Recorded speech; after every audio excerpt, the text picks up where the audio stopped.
वहाला भाई बहन, अयूब जे 13वें अध्याय में पण अयूब पंहिंजे मित्र खे पंहिंजे बारे में जणाए रहियो आहे। उहो पाण नेरियूं पहली 4 कलम में। अयूब जो 13मो अध्याय ने तंहिंजी पहली 4 कलम सुणो। मुंहिंजी अखियूं ऊ मिड़े ॾिठे आहिनि, मुंहिंजे कन से सुणीने आऊं ऊ सम्झियो आहियां। ऐं जेको ॼाणा था उहो आऊं पण ॼाणा थो। आऊं कीअं आनू कच्चो नहीं आहियां। निकी सर्वशक्तिमान साथे बोलेला आऊं मंगा थो, ने ईश्वर साथे ॻाल्हि करेला आऊं मंगा थो। पण ऐं मिड़े खोटी ॻाल्हियूं मिलाईंदल आहियो, ऐं मिड़े ओठ वधि जहिड़ा आहियो। हिन कलम प्रमाणे अयूब जा मित्र कीअं नवो जणाईंदा न हुआ। अयूब मिड़े ॼाणंदो हो। चौथी कलम में अयूब पंहिंजे मित्र खे सीधे सीधो ओठ वधि जहिड़ा जणाए थियो, त हू आॾी अवरी ॻाल्हि કરીને अयूब खे मानसिक रीते हैरान कंदा हुआ। हाणे पाण सुणो 5वीं कलम में कोड़ चवनि था, ऐं साव छाना रहिया हुआ त कहिड़ो ख़ासो, इन में आजो ॾापण ॾेखारिणो हो। शुरूआत में पाण नेरियो इन प्रमाणे अयूब जा 3 मित्र जॾहिं अयूब खे नेरेला आया, तॾहिं अयूब हिन मित्र खे जणाए थो कि ज ऐं कीअं पण ॿोले वग़ैरह वेठा हुआ त कहिड़ो ख़ासो हो। 13मो अध्याय 6 થી 9 कलम सुणो। हाणे मुंहिंजी दलील सुणो ने मुंहिंजी ॻाल्हि ते ध्यानु ॾियो। कोरो ऐं ईश्वर जो पक्ष रखीने अन्यायी से कोसंदा, ने इन जे पक्ष जा थईने ठगाई वारी ॻाल्हियूं कंदा। कोरो ऐं इन जो वसवसीलो रखंदा। कोरो ऐं ईश्वर जे पक्ष जो बोलंदा। कोरो उहो आंजी झड़ती गिने त खासो, अथवा जीअं माण्हू माण्हू खे ठगे तीअं ऐं कोरो इनखे ठगंदा। अयूब इनके मित्र खे जणाए रहियो आहे कि उहो ईश्वर खे छेतरी सघे नथा। गलाती 6 अध्याय ने 7वीं कलम में जणाइए था कि पंहिंजी जात खे छेतरी जा न, ईश्वर जी मस्करी करी सघाजे न। माण्हू जहिड़ो वावींदो अहिड़ो वढींदो अथवा त मेड़वींदो। माण्हू सामे जी व्यक्ति खे ख़ासी सलाह ॾिए थो, सचा खोटा अनुमान करे थो, पर इनके वास्तविक बनीने पंहिंजी जात खे नेरे जी ख़ासि ज़रूर आहे। अयूब चए थो, आंजा ज्ञानी ख़ासी ॻाल्हिअ से ईश्वर राजी थिए वारा नहीं। गलाती 6 अध्याय 7 થી 9 में अॻियां चवनि था कि पंहिंजी जात खे छेतरी जा न, ईश्वर जी मस्करी करी सघाजे न। माण्हू जहिड़ो वावींदो अहिड़ो वढींदो। ज उहो इन जा कुदरती इच्छा खे जहिड़े खेतर में वावे त उहो पंहिंजो विनाश कंदो। जो उहो पवित्र आत्मा जे विस्तार में वावे त उहो सर्वकालिक जीवन मेड़वींदो। तंहिंला पाके ख़ासो कंदे थकणो न, कारण ज पाण छॾियूं न त योग्य टाइम ते योग्य समय ते मेड़वींदासीं। भले हाणे अॻियां नेरियूं अयूब जे 13वें अध्याय जी 10 થી 14 कलम। ज ऐं छानी रीते अख जी शरम रखंदा हूंदा त हू निकी आंखे लोसंदा। कोरो इन जो प्रताप आंखे नहीं द्रजाए, ने इन जो द्राह आते नहीं अचे। आंजी लोकप्रिय ॻाल्हियूं ने वार्तावानी जहिड़ी आहे। आंजी दलीलूं मिट्टी जी रांग जहिड़ी आहे। छाना रहो, मूंखे निराते कोशेला ॾियो, ने मूं ते जेको वीते वारो आहे उहो भले वीते। गमे ई थिए, हा मुंहिंजो जीव वञे त पण आऊं द्रजा नथो। मित्र अयूब हाणे पंहिंजो मोह खोले आहे। उहो हाणे पंहिंजे मित्र खे जहिड़ा ऐं अहिड़ा जणाए रहियो आहे। वरी अयूब जणाए थो कि मूंखे खोटी रीते हैरान करी जा न। अयूब 13मो अध्याय ने 15वीं कलम सुणो। उहो मूंखे मारी वेझे त पण आऊं इन जी वाट नेरींदो, पण आऊं निर्दोष आहियां अहिड़ो आऊं इन वटे साबित कईंदो। हिन कलम में अयूब हिकिड़ी वॾी ॻाल्हि जणाए थो। अयूब जा मित्र इनखे खोटी रीते बदनाम ने आरोप रखंदा हुआ, पण अयूब उन जे चए प्रमाणे दोषित का गुनहगार न हो। अयूब अहिड़े समय में ईश्वर पर जो इन जो विश्वास ज़ाहिर करे थो। अयूब जणाए थो कि उहो ईश्वर वटि वञीने इन जी फरियाद रजू कंदो। अयूब पिंड ईश्वर जी नज़र में निर्दोष आहे, तंहिं छतां हू कोई फरियाद करीने पिंड खे निर्दोष ठहिराए सघे थी न। मित्र ईश्वर जी हाज़िरी में वेंदल व्यक्ति खे पाप कबूलात साथे पंहिंजी जात खे नम्र करे जी ख़ासि ज़रूर आहे। एफेसियों के पत्र 2 अध्याय 8 થી 10 कलम में इन विषय जणाए में आयो आहे कि मात्र ईश्वर जी कृपा सेज विश्वास मार्फते आंजो उद्धार थियल आहे। उहो आसे बनियो न आहे, पण ईश्वर उहो क्यों आहियो। तंहिंला इनमें वॾाई करे जहिड़ो कीअं न आहे, कारण उहो आंजे पंहिंजे प्रयत्न जो परिणाम न आहे। ईश्वर पंहिंजा सर्जनहार ई ને ઓની પાંકે અગાઉનું નક્કી કરે પ્રમાણે ખાસે કમ જો જીવન જીવેલા પાંકે ખ્રિસ્ત સાથે જે પાંજે સંબંધ છે બધ્યો વયો. પણ અયુબ કે એના મિત્ર દોષી ઠરાઈ રહ્યા. जंहिंजे जवाब में अयुब जणाए रहियो आहे कि हू साव निर्दोष आहे ने ईश्वर इन जे पाप जे कारण इनके शिक्षा क्यों न हुयो. अयुब जो 15 अध्याय ने 16 कलम. ऊज मुंहिंजो तारण पण थींदो कीं क अधर्मी माण्हू इन वटे अची सघिजे न. अयुब हू स्वीकारे थो कि हू ईश्वर वटे अपूर्ण आहे, तंहिं छतां मात्र ईश्वर इनके तारी सघे तीअं. पवित्र ईश्वर पां जहिड़ा आहियूं अहिड़ा स्वीकारीए था. पापी माण्हू अहिड़ो ने अहिड़ो रहे नथो. ईश्वर पाके जहिड़ा आहियूं अहिड़ा स्वीकारीए था, पण हू पंहिंजो परिवर्तन कयूं था.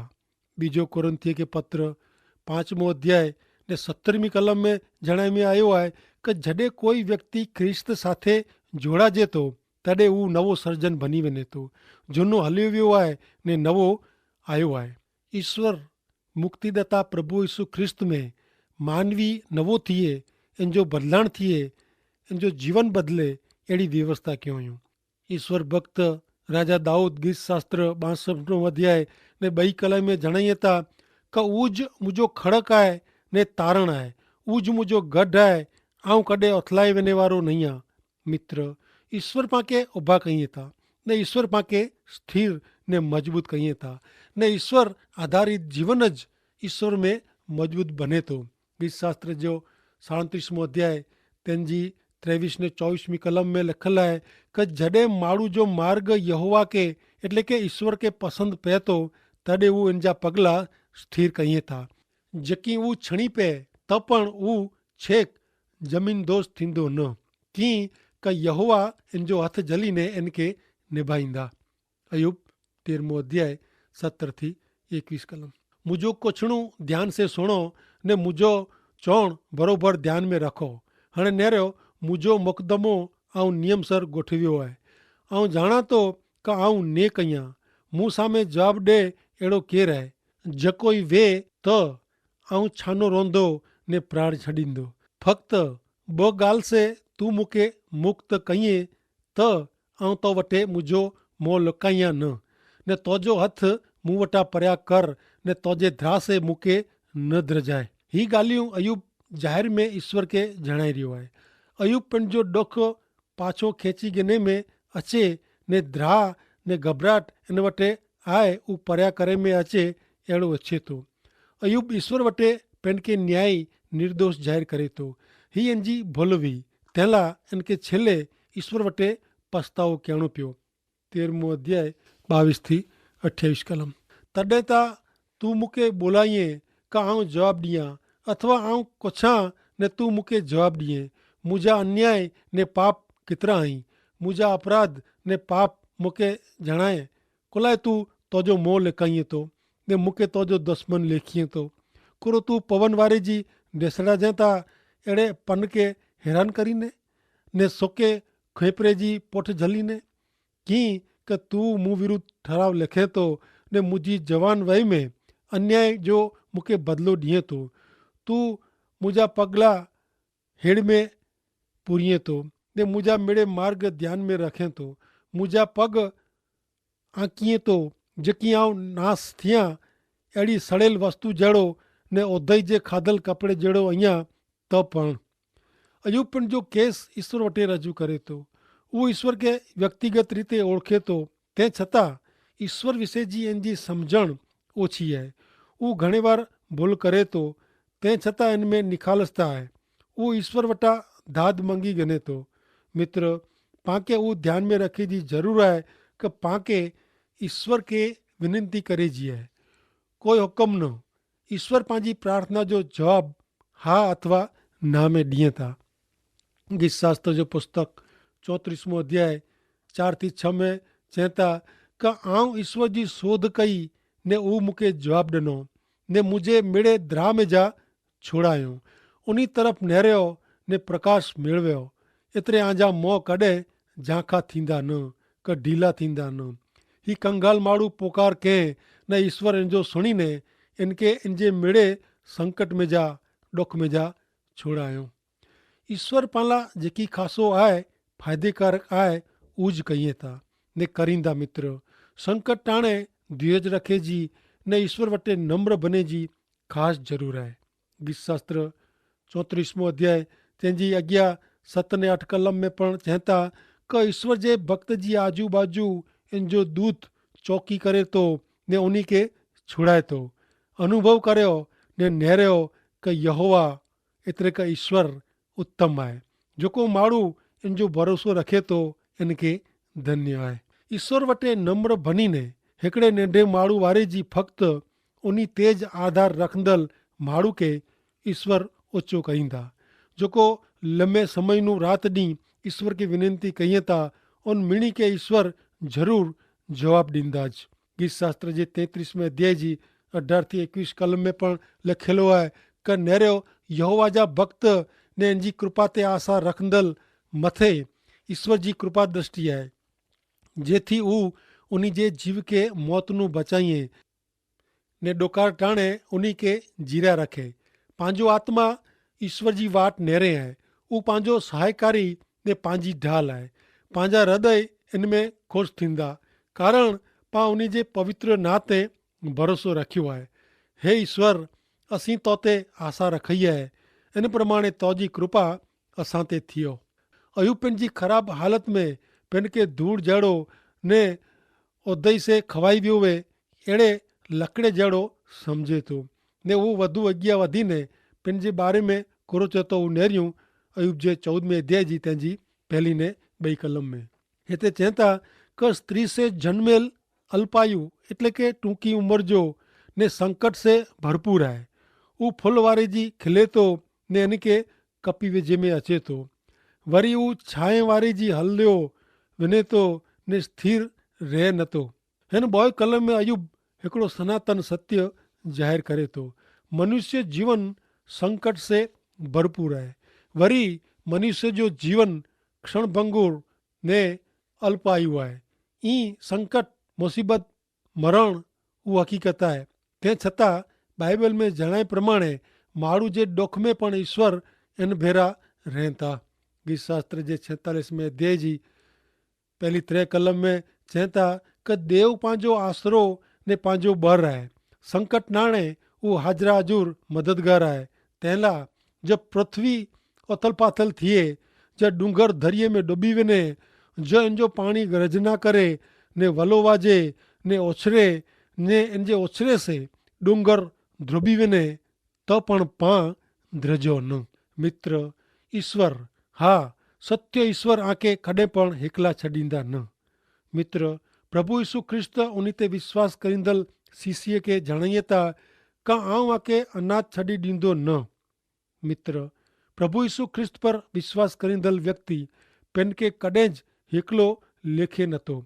ईश्वर इन भेरा आई इन जो अनुभव ने ख़ातिरी हू हर एक टाइम में करे थो ने तंहिं पोइ बाइबल में जणाए प्रमाणे मरण उहो जो मानव जीवन जो अंत न आहे पण मरण पोइ माण्हू सुम्ही रहे थो निंदर करे थो ने जॾहिं प्रभु यीशु ख्रिस्त हिन पृथ्वी ते पाछा अचींदा तॾहिं मिड़े मरण पामियल लोक खे निंदर में जा उथियारींदा ने हर एक व्यक्ति जो न्याय थींदो ने तॾहिं व्यक्ति जेको पृथ्वी पर जे जीवन दरमियान प्रभु यीशु ख्रिस्त ते विश्वास कयो न हूंदो उहो सार्वकालिक मरण लाइ नर्क में फुगाए ॾिने में अचींदो पण प्रभु यीशु ख्रिस्त ते विश्वास रखंदड़ हरेक व्यक्ति सार्वकालिक जीवन माटे स्वर्ग में वेंदी।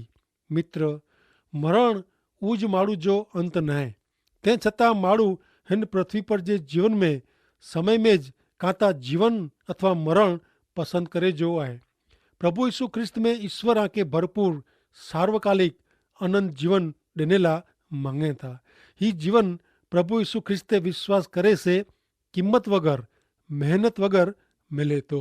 योहान जो 10 अध्याय ने 10 कलम में लिखे में आयो आहे क चोर ता फक्त चोरी करेला खून ने विनाश करेला अचे थो पण आऊं एतिरे लाइ आयो आहियां का उन्ही खे जीवन हा भरपूर जीवन मिले अहिड़ो प्रभु यीशु ख्रिस्त चवनि था। अयूब मानव जीवन जी क्षण भंगुरता ॾुख पीड़ा विषय पंहिंजा वीचार अॻियां जणाए थो। उनेरियूं 14 अध्याय जी 3 कलम में कुर्चे तो कोरो तू एड़े ते ध्यान दिए तो ने मूंखे तुंहिंजो प्रतिवादी बनाईए तो जो अशुद्ध में जा शुद्ध पैदा थिए त कहिड़ो ख़ासो पण अहिड़ो बने उहो अशक्य आहे। इन जे आयुष्य जी मर्यादा ठहिरायली आहे ने इन जे महीने जी गणतरी तुंहिंजे हथ में आहे।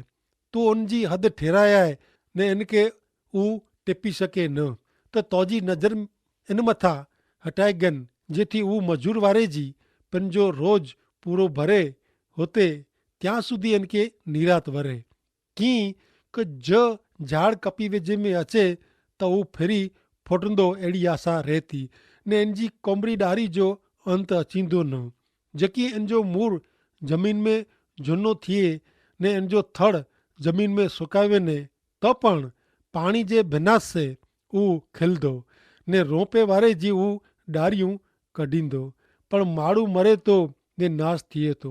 हा माण्हू प्राण छॾे थो ने हू किथे आहे। जीअं दरिया में जा पाणी उॾी वञे थो ने नदी सुकाए वञे थी ईअं माण्हू सुम्ही ने पाछो उथिए नथो। आकाश नाबूद थिए ત્યાં સુધી हू जागे नथो ने इनखे निंद्र में जा उथियारे में अचींदो न। तूं मूंखे सियोल में लिकाईं ने तुंहिंजो कोप मिटी वञे ત્યાં સુધી लिकाई रखे ने नेकी टेम ठहिराईने यादि रखे त कहिड़ो ख़ासो। मित्र अयूब पिण खे सवाल मथे सवाल पुछे थो ने पंहिंजी रीते ज जवाब पण ॾिए थो। माण्हू जे मरण खे हू निंदर साथे सरखाए थो। नेरियो कलम 12 में पण चवनि था कि हैवर हू मरण पुठिया जी हयाती विषे अजाण आहे। उहो हिकिड़े मानवी तरीक़े सवाल पुछी पंहिंजी सम्झण प्रमाणे इन जो जवाबु मेळवे थो पण पोइ हू मरण पुठिया जे पुनरुत्थान अथवा सजीवन थिए जे बारे में विश्वास ज़ाहिर करे थो। अयूब जो 19 अध्याय ने तंहिंजी 25 થી 27 में पण चए था कि आऊं ॼाणा थो कि मुंहिंजो उद्धार करींदड़ जीवे थो छेवटे हू पृथ्वी ते उभो रहंदो।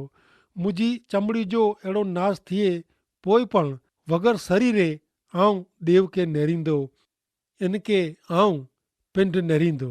मुंहिंजी अखियूं इनखे ॾिसंदी ॿिए खे न। मुंहिंजो हृदय नबरो थिए थो। अयूब लाइ मरण उज अंत न हो।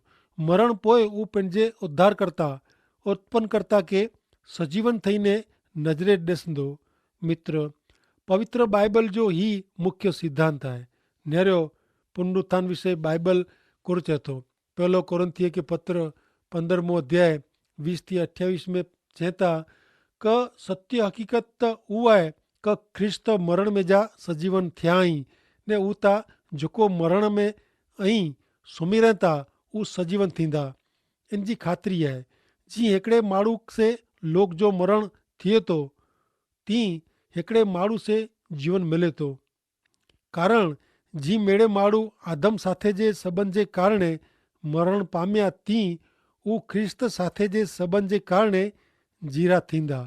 पण हरेक खे पंहिंजे योग्य क्रम प्रमाणे सौ पहिला ख्रिस्त ने पोइ ख्रिस्त जे अचे टाणे सजीवन थींदल इन जी लोक तंहिं पोइ अंत अचींदो ने ख्रिस्त मिड़े अधिपत्य अधिकार ने सत्ता मथे जीत मेड़वींदा ने ईश्वर पिता खे राज सौंपे ॾींदा।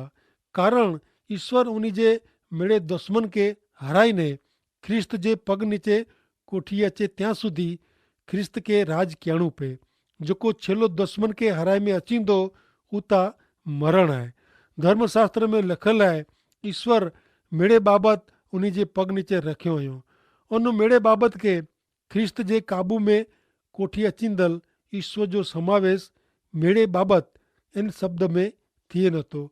हू चोखो आहे। पण जॾहिं मेड़े बाबति खे ख्रिस्त जे राज्य जे अधिकार नीचे खणी अचींदा तॾहिं मेड़े बाबति खे अंकुश में रखंदल ईश्वर खे पुत्र पिंड पण अधीन थी वेंदा।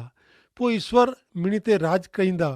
अॻियां 51 થી 58 कलम में पण ॼाणाइए था कि ही सत्य ॼाणी गिनो कि पां मिड़े मरी वञे वारा नहियूं पण जॾहिं छेलो रण सिंगड़ो एतिरे खां भूंगरो वजंदो तॾहिं हिकिड़ी पल में अख जे पलकारे में पां मिणी जो रूपांतर थी वेंदो ने विनाशी खे अविनाशीपणो धारण करणो पवंदो ने मर्त्य खे अमरत्व धारण कईंदो। तॾहिं धर्मशास्त्र में लिखल सचो ठहंदो मरण ते जीत मेळवे में आवई आहे ने वो जीत संपूर्ण आहे। हे मरण तोजी जीत किते, हे मरण डंख मारे जी तोजी ताकत किते। पाप वो मरण जो डंख आहे ने ताकत नियमशास्त्र जे कारणे आहे। त्याला पंहिंजे प्रभु यीशु ख्रिस्त जे मार्फते पाके जीत ॾिराईंदल ईश्वर जो आभार मनो। तंहिंला मुंहिंजा प्रिय भाउ स्थिर ने मजबूत थियो ने प्रभु जे कम में लगातार मंडिया रहो। कारण तव्हांखे ख़बर आहे कि प्रभु जी सेवा लाइ ऐं जेकी करियो था उहो नकामो न आहे। मरण उहो मानवी जो अंत न आहे। ईश्वर पर जो प्रेम हा उहो बिन शर्ती सचो प्रेम पाके उन्हीं नू अलग कहींदो न। रोमन 8 अध्याय ने 31 થી 39 में ही मेड़े पां जाणो था कि पां कोरो करीबो जो ईश्वर पंहिंजे पक्ष जो आहे त पां विरुद्ध केर। ईश्वर पंहिंजे पुत्र खे पाछो रखियो न पण पां मिणीला अर्पण कयूं त उहो उन भेरो पाके मिड़े नहीं ॾे करो। ईश्वर जे पसंदि करे ते केर आरोप रखे। ईश्वर उन खे निर्दोष ज़ाहिर कयो आहियो त पोइ उन खे दोषित केर ठहिराए। ख्रिस्त यीशु मरिया सजीवन थिया ने हाणे ईश्वर जे जमणे हाथे बिराजमान आई। उहो पाण लाइ विनंती कईं था ख्रिस्त जे प्रेम नू पाके केर अलग कहींदो। कुरो डुख पीड़ा सतावणी डोकार ग़रीबाई जोखम क मरण। शास्त्र में लिखियलु आहे कि मुंहिंजे कारणे सॼो ॾींहुं असां ते मरण जो द्राह झुकाए रहियो आहे ॿिए असांखे त कपे जे गेटे जहिड़ा लेखे में अचनि था। न उन मिणी ॻाल्हिअ में जेको पाण ते प्रेम कयो उन मार्फत पाण संपूर्ण विजय बनी सघूं था। मूंखे ख़ातिरी आहे कि कोई पाके उन जे प्रेम नू अलग करी सके न। कारण जीवन दूत अधिकारी सत्ताधिकारी वर्तमान क भविष्य आकाश क पातार अथवा सजी सृष्टि भई कोई पण वस्तु ईश्वर जो जेको प्रेम पंहिंजे प्रभु यीशु ख्रिस्त में प्रगट कयो हुयो इन से पाके अलग करी सके थी कोई आहे न। आमीन।